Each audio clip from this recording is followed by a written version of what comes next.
Bonjour, dans cette vidéo, je veux aller un peu plus loin avec les fonctions des commentaires dans Google Classroom pour offrir de la rétroaction. Dans une vidéo précédente, je vous ai mentionné que lorsqu'on crée un devoir pour un élève, eh bien, on a l'option de créer une copie par élève.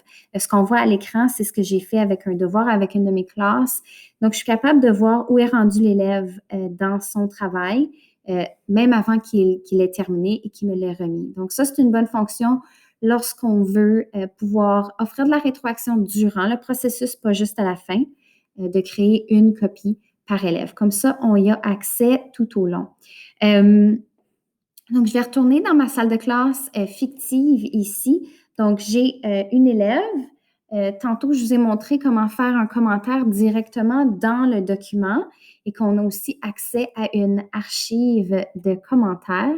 Eh bien, je vais vous montrer comment j'utilise également les commentaires privés qui sont à la droite ici. Donc, en laissant des commentaires dans les documents des élèves, c'est une bonne pratique. On est capable de vraiment associer un commentaire précis avec une section du travail. Donc, ça, c'est vraiment avantageux de ce côté-là. Par contre, des fois, notre rétroaction va être un peu plus générale ou des fois, dans certains travaux, on va offrir de la rétroaction très souvent et on veut, nous, comme enseignants, avoir comme un registre de tout ce qu'on a laissé comme commentaire. Ce que je trouve difficile avec les commentaires dans le document, c'est que les élèves peuvent aller jouer avec. Donc, si l'élève décide de changer complètement sa phrase,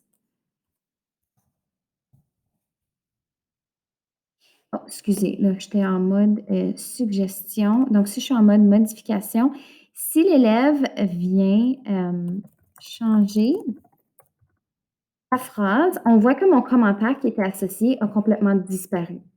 OK? Donc, ça, c'est des choses qui arrivent ou des fois, les élèves décident de fermer leurs commentaires. Donc là, ben, la liste de toutes les boîtes de commentaires ont disparu. Puis, on perd du temps comme enseignant à essayer de fouiller puis retrouver les commentaires. Donc, pour un petit travail, ça fonctionne.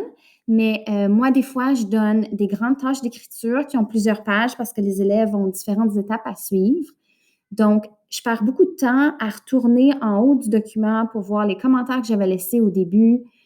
Puis là, réaliser que ben, le commentaire n'est plus là, il est rendu mon commentaire, l'élève a fermé la boîte, l'élève a effacé cette section-là. Donc, ce que j'ai commencé à faire, c'est de laisser les commentaires dans la zone de commentaires privés. Avec les commentaires privés, bien, ma rétroaction doit être un peu plus précise pour que l'élève sache exactement de quoi je parle dans son document, parce que je ne peux pas aller surligner une partie de son travail. Par contre, pour moi, c'est plus efficace au niveau du temps. Puis moi, j'essaie toujours d'être efficace avec mon temps. Donc, ici, je pourrais venir écrire introduction, assure-toi de bien te présenter. Mais là, ce que vous avez remarqué, c'est qu'il n'y a pas eu une boîte de suggestions comme c'est arrivé dans ma vidéo précédente. Quand on fait un commentaire dans le document,